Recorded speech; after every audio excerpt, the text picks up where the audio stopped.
All right, it's time for In the Zone, brought to you by AutoZone. Let's take a look. We got to give the Suns some love here because they've won 6 straight games after last night. Phoenix is in 4th place in the Western Conference. Devin Booker was just named Western Conference Player of the Week. So, Matt, what's your biggest takeaway during this win streak?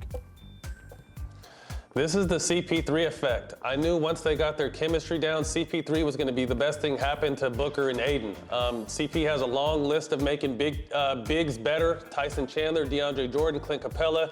Ayton might be the most talented out of all 4 of those, so he's benefiting. And then taking pressure off Devin Booker. Devin Booker is one of the best young scorers in this game. So I think CP3's mindset, and although he hasn't won a championship, he's a winner. And he's an extension of Monty Williams on that court. And he has the Phoenix Suns playing great. They were my team to watch this season, and they haven't let me down at all.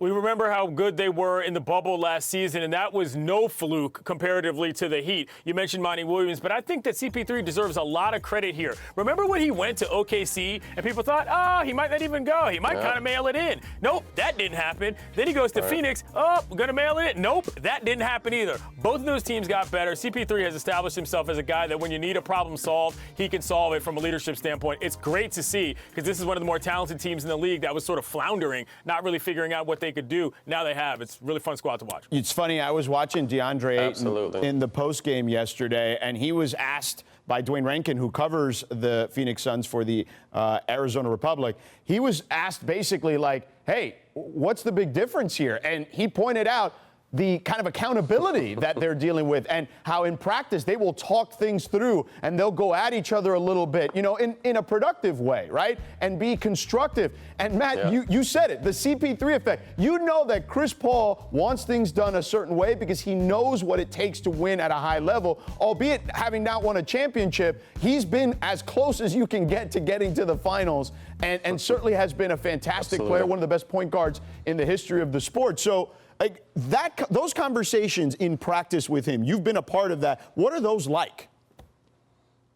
Just competitive. I think in the past people have complained about his delivery.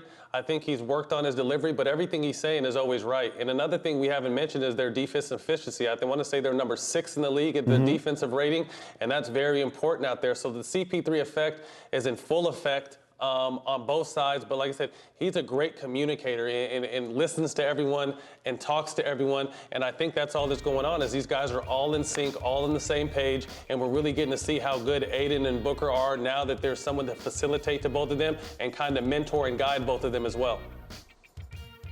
Yeah, no doubt, man. He has been fantastic for sure. Thanks for watching ESPN on YouTube. For live streaming sports and premium content, subscribe to ESPN+.